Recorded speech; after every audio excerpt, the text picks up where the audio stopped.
গত 15 বছর ধরে ভারতকে মনে রাখার মতো যা যা দেওয়া হয়েছে, আসুন দেখে নেই সেই তালিকা।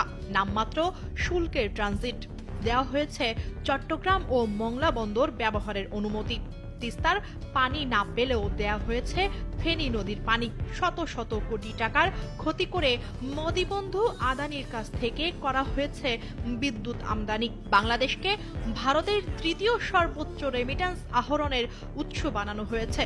বাংলাদেশে আন্তর্জাতিক মানের বহু ছাপাখানা থাকার পরও ভারতের ছাপাখানাগুলোকে আমাদের পাঠ্যপুস্তক ছাপানোর দায়িত্ব দেওয়া হয়েছিল। বাংলাদেশের আইটি খাতে ভারতের একচ্ছত্র আধিপত্য গড়ে তোলা হয়েছিল। বাংলাদেশের কোনো টিভি চ্যানেল ভারতে সম্প্রচারের সুযোগ না পেলেও ভারতীয় টিভি চ্যানেলের অবাধ সম্প্রচার নিশ্চিত করা হয়েছে। বছর জুড়ে সীমান্তে অসংখ্য বাংলাদেশি বিএসএফ এর গুলিতে মরলেও ধারাবাহিকভাবে চুপ থাকা হয়েছে। সর্বশেষ প্রহসনের নির্বাচনের 2 সপ্তাহ পর 22 জানুয়ারি শার্শা উপজেলার ধান্যখোলা সীমান্তে বাংলাদেশে ঢুকে বিজিবি সদস্যকে গুলি করে হত্যা করা হলেও লাশ নিয়ে কয়েকদিন পর ফেরত দেওয়ার পরও সরকারের দিক থেকে চুপ থাকা হয়েছিল। এ ধরনের দেয়ার তালিকা শেষ করতে হলে দিন গড়িয়ে রাত পার হয়ে যাবে, কিন্তু এভাবে একপাক্ষিক দেওয়াতে কি আর সম্পর্ক গড়ে ওঠে? রাষ্ট্রীয় সম্পর্ক তো গিভ অ্যান্ড টেক পলিসি। সেই পলিসিতে ভারত কতটা এগিয়ে? অধীনতা আর মিত্রতা একসঙ্গে যায় না। সমান মর্যাদার দুজনের মধ্যে বন্ধুত্ব হয়, মিত্রতা হয়, অধীনতামূলক মিত্রতা হয় না। ভারত আর বাংলাদেশ 2 অকৃত্রিম বন্ধু দেশ। তাদের মধ্যে ঐতিহাসিক মিত্রতা আছে, একথা আমরা শুনে এসেছি, পড়ে এসেছি। কিন্তু ছাত্র জনতার অভ্যুত্থানে 5 আগস্ট আওয়ামী সরকারের পতনের পর থেকে এখন পর্যন্ত বাংলাদেশের অভ্যন্তরীণ বিষয় নিয়ে ভারতের গণমাধ্যম থেকে শুরু করে দেশটির দায়িত্বশীল নেতাদের যে প্রতিক্রিয়া দেখা যাচ্ছে, তাতে প্রশ্ন উঠছে, এই 2 দেশের মধ্যে আসলেই কি মিত্রতা ছিল? যদি থেকেও থাকে, তাহলে সেই মিত্রতা কি রাষ্ট্রের সঙ্গে রাষ্ট্রের মিত্রতা, নাকি হিন্দুত্ববাদী দল বিজেপি শাসিত ভারত রাষ্ট্রের সঙ্গে বাংলাদেশ নামক রাষ্ট্রের শাসক দল আওয়ামী লীগের মিত্রতা ছিল? রাষ্ট্রের সঙ্গে রাষ্ট্রের যে বন্ধুত্বপূর্ণ সম্পর্ক, তা কি আদৌ ভারত বাংলাদেশের মধ্যে ছিল বা আছে? বাংলাদেশের ক্ষমতাচ্যুত আওয়ামী লীগের কর্মী সমর্থকেরা সব ধরনের রাখ ঢাকের পর্দা কিন্তু সরিয়ে দিয়েছে।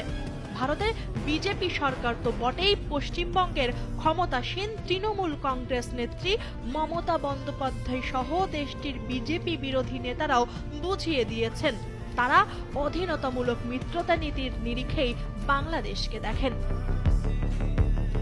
ভিয়েনা কনভেনশনের 22 নম্বর ধারা লঙ্ঘন করে আগরতলায় বাংলাদেশের উপ হাই কমিশনে হামলা চালিয়েছে হিন্দুত্ববাদী সংগঠন হিন্দু সংঘর্ষ সমিতি।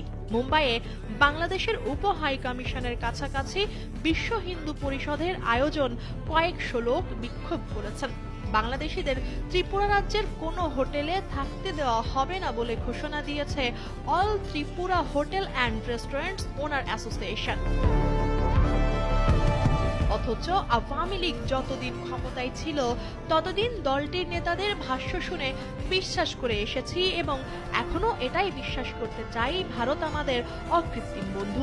2019-24 মে সে সময়কার পররাষ্ট্রমন্ত্রী আব্দুল মোমেন বিবিসিকে বলেছিলেন, বন্ধুত্ব থাকলে বন্ধু কখনো অপর বন্ধুর অনিষ্ট করে না।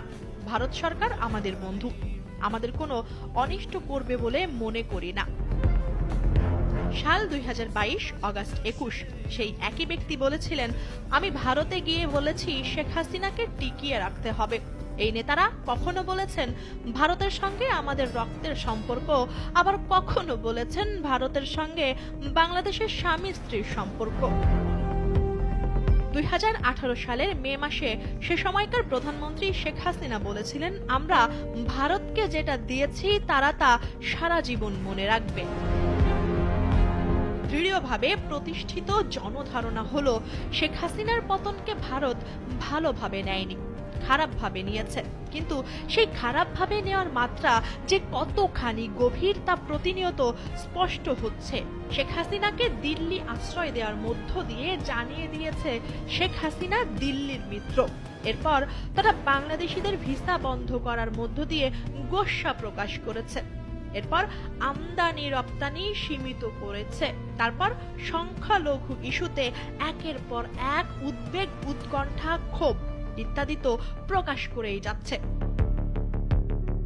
কিন্তু দক্ষিণ এশিয়ার মুরব্বী হিসেবে ভারতকে বুঝতে হবে, বাংলাদেশের শেখ হাসিনার পুনঃপ্রতিষ্ঠার ক্ষীণতম সম্ভাবনাও নেই। যে কারণে ভারতকে আওয়ামী লীগ কিংবা কোনো একটি নির্দিষ্ট দলের সঙ্গে নয়, বরং রাষ্ট্রের সঙ্গে রাষ্ট্রের সম্পর্ক মাথায় নিয়ে সম্পর্ক গড়তে হবে বাংলাদেশের সঙ্গে। অন্তর্বর্তী সরকারের আইন উপদেষ্টা অধ্যাপক আসিফ নজরুল যথার্থই বলেছেন, ভারতকে বুঝতে হবে এটা শেখ হাসিনার বাংলাদেশ নয়। তাদেরকে মনে রাখতে হবে, বাংলাদেশ সমতা ও মর্যাদার ভিত্তিতে দুই দেশের মিত্রতা চায়। শেখ হাসিনার অধীনতামূলক মিত্রতার নীতি এখন এখানে কোনো কাজ করবে না।